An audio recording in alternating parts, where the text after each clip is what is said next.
Welcome to Empower Your Pattern with President James Hendrick, member of the Church of Jesus Christ of Latter-day Saints, success, confidence, and thrive coach, and renowned adversity authority. He will teach you about the principles that help you overcome the adversity of everyday life, along with the patterns of success set forth in the Word of God. So come and join us on the adventure. Let's go. Yeehaw! Hello, everybody. Jimmy here, your success, confidence, and thrive coach, and your adversity educator, ready to cure what ails you.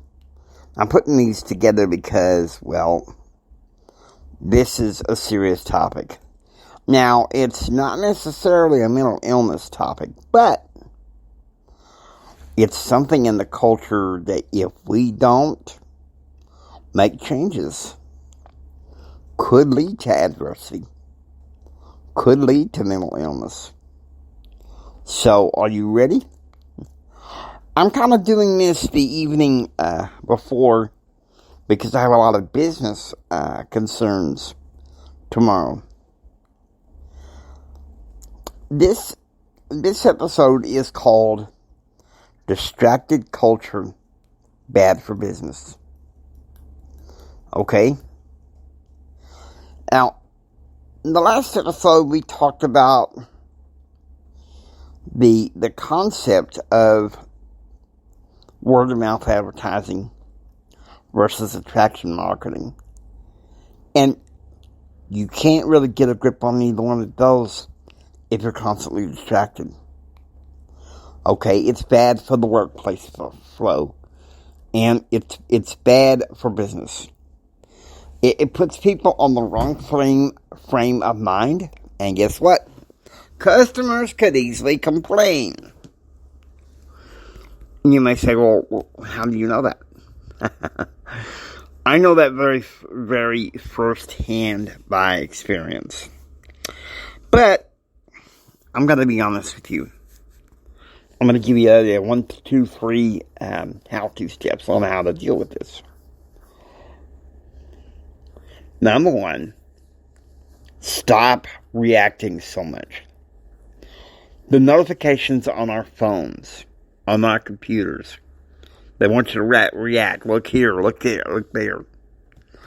And some people think, well, that's good. It gives dopamine.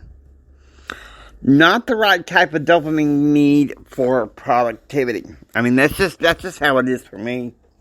Because I have a double whammy. I have bipolar disorder, and I have ADD. So, too many distractions, I can't focus. That's my problem. Okay? So, that's the thing. Stop reacting. Because if we're reacting to everything that goes on around us, we'll wonder why we're so messed up. But if we stop reacting, we can get back in the correct frame of mind, knowing that we can correct what's going on. Number 2, get a grip on your business affairs. Okay? Be willing to grab the bull by the horns. Take a look at yourself in the mirror and say, hey, no excuses. The buck stops here. That's tough, but you know what? We can do that. Especially if we get rid of all the distractiveness that is prevalent in our culture. I mean, I love the cell phone. I think the cell phone is a wonderful adventure. It's what's allowed me to be able to podcast regularly like I do. But there's a problem. There's a problem with that. And here it is. The notifications are everywhere. Look here, look there, especially from news and entertainment media. And one end is get scared. The other end is let's party. And both of those are success killers. Okay? I'm just being honest with you.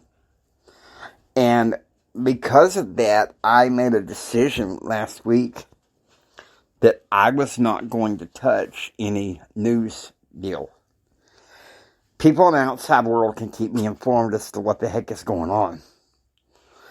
But I'm not going to live in fear because of what this pundit said here and because of what that pundit said there. Okay? It's get a grip and take care of business. Number 3, understand with the Lord's help, you're the boss. You're the captain of your own destiny. Okay, so let's zero in on an incident that happened to me. I was flying from Midland, Odessa to Salt Lake. And I started having problems during layover in Denver. And they sent me this skycab to transport me from the gate where I arrived to the gate where I could get on the plane and go to Salt Lake. And I handed him my boarding pass.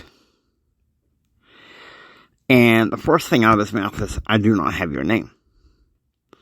I said, my name is James Hendrick and you have my boarding pass. Now what the heck's going on? And not knowing what's going on, I'm about ready to have a meltdown in the middle of the gate. And finally he said, are you ready to go? I was like, sure, finally. So he takes me to a United agent to clarify things. And she could notice that I was getting upset. And she said, if you looked at the boarding pass, you could see that everything's been approved for him to get on this plane to Salt Lake. Get your head out of your phone. Get him to the gate. And so,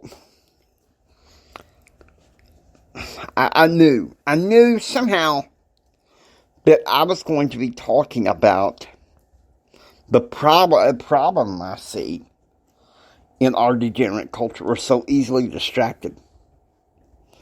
There's more distractions than ever. I mean, if my grandparents felt that back in the 1980s that there were more distractions, look now, in the 2020s, there's even more. It was tame back in the 1980s than it is now. If I'm just being blunt.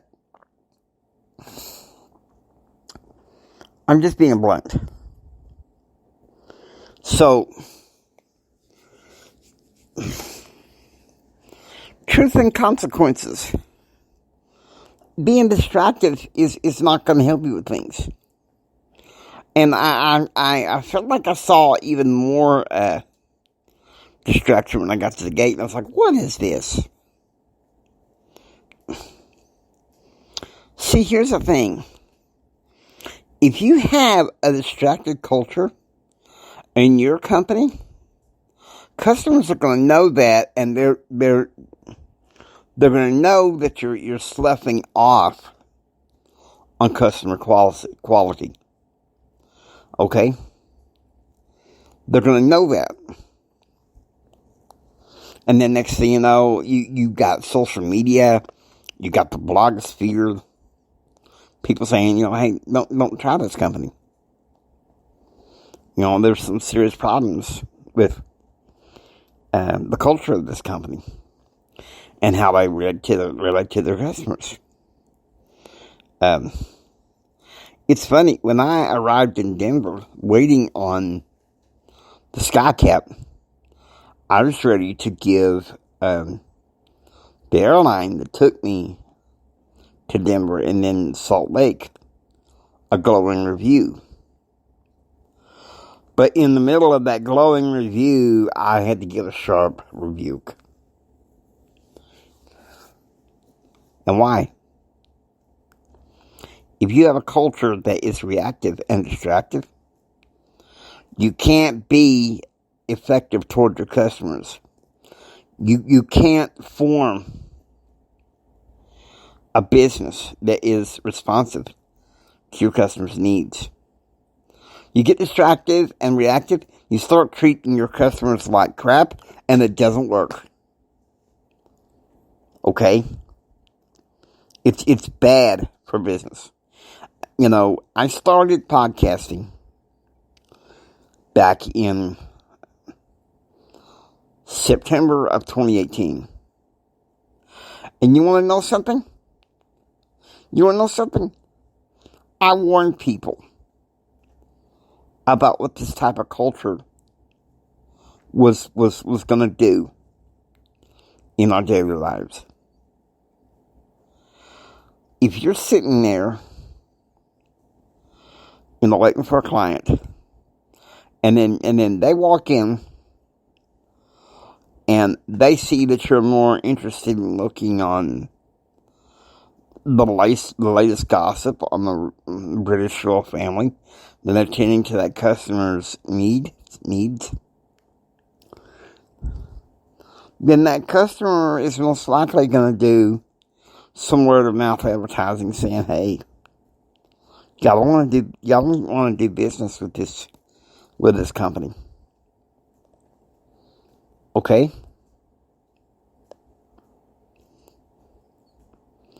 It's just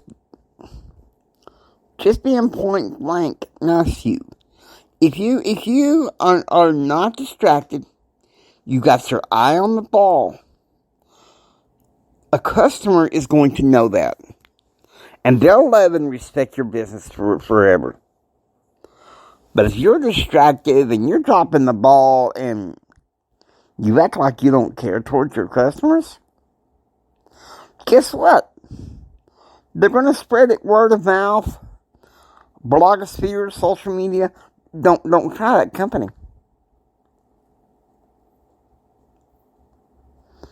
And I try to be fair about this.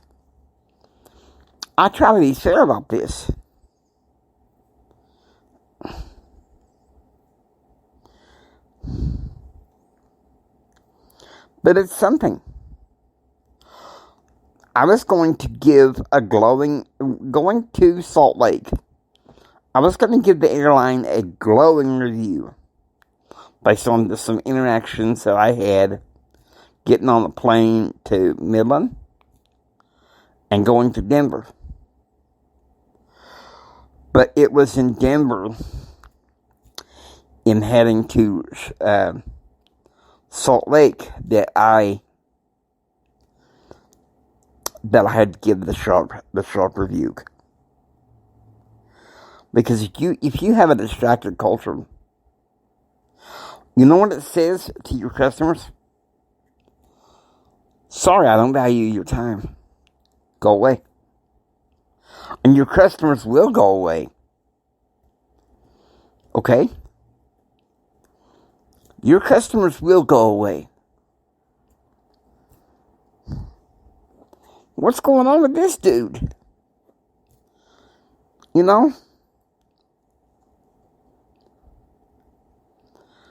I see him looking at pictures of Kim Kardashian. But when I'm asking him to compile a press release for my company, and he says, well, go away, I'm busy. What does that say about your company? What does it say about you? You are your brand. You are your boss. But if you're distracted all the time and reactive to everything you see around you, what does that say to your customers about whether you value them? Seriously, this is my indictment toward the culture. You get news feeds all over the place. I'm looking on the I'm looking all over the place, okay?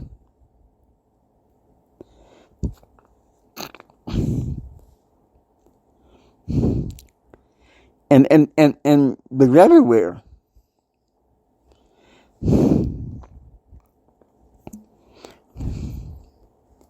And if it's not the news, it's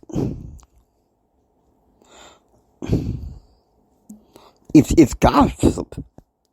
It's subterfuge.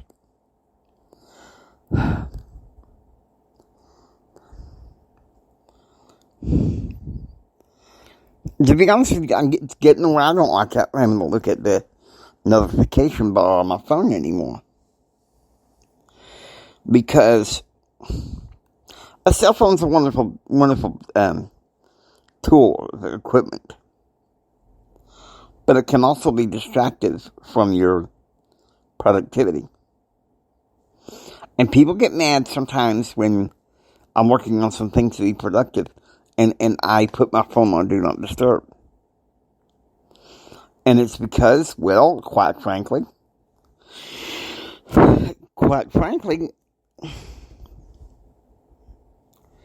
it's because you get all those notifications. And you think you got to jump right then to see what's going on. You're thinking, oh, it's a text from a friend asking me to do this and that. Half the time, it's junk. But Jimmy, ain't you being a bit harsh? Not when it comes to my peace of mind and my productivity, no.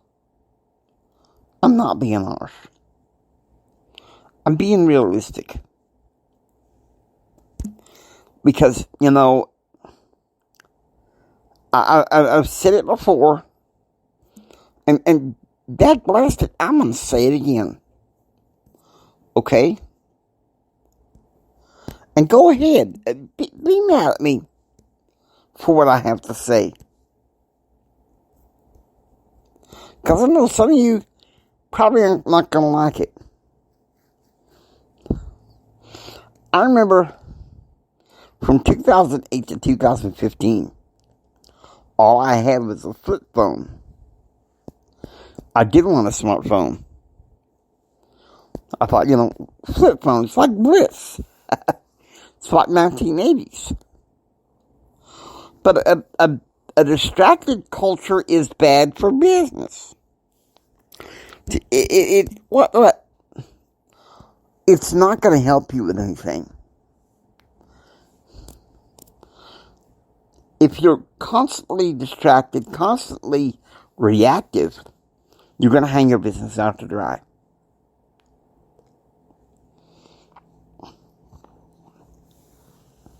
And I can hear some of you now. Dang, Jimmy, that's mean. No. Not being mean. Just calling it the way I see it. And I'm not the only one. A lot of people in my faith, they have a habit in many ways of just ignoring what's going on in the notification bar, unless it's something that's important. Because we get inundated. I mean, back in the 80s and 90s, I used to hear people complain, well, we're inundated and bombarded by stuff every day. Well, in comes email. And then, 2007, the era of the smartphone. And to be blunt, to be honest with you, lately I have been so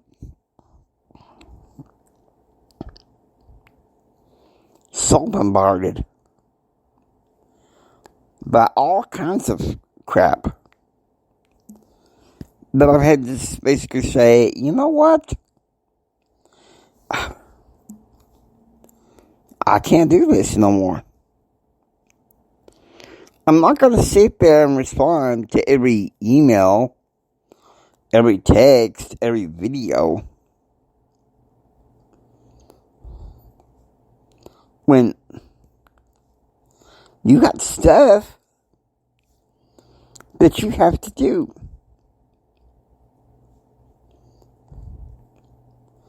Guys, listen to me.